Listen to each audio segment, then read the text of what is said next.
Hi everyone, I am your host Lila Eunice, and today my podcast turns 2 years old. And I'm gonna tell you some things that I learned when creating this podcast and why I created this podcast.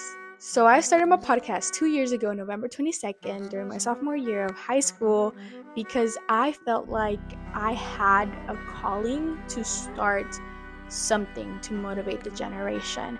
I saw that every single conversation I had, it was a little bit more motivating. So I started the podcast, I put a lot of prayer to it, and I was like, God, what do you really want me to do with this platform?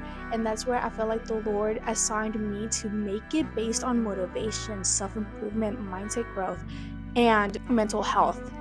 And I'm a Christian, so in these podcast episodes, I kind of integrate my Christian faith with psychology. Now, I know that not everyone is interested in Christian content and psychology, but I also have like that concern for the Christian community. So that's why I decided to create the podcast about mental health, motivation, self-improvement, because I feel like God has gifted me that and I wanted to provide. God gives us talents and we just got to use them. And I feel like that gift that he has given me, I wanted to embrace it. I wanted to do something with it. And so I am potentially looking to grow this platform, not just a podcast, but eventually a business. What I am doing right now to get to that point in my life of reaching and becoming a public speaker in like coaching, motivation in that specific field is I am majoring in psychology to get a little bit more understanding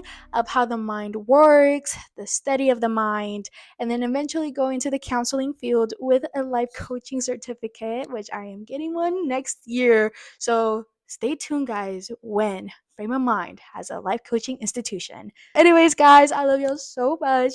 I am so excited to see what the rest of the year brings. It has been a very rocky year, but I just want to say that thank you so much for the support and thank you for making these 2 years happen.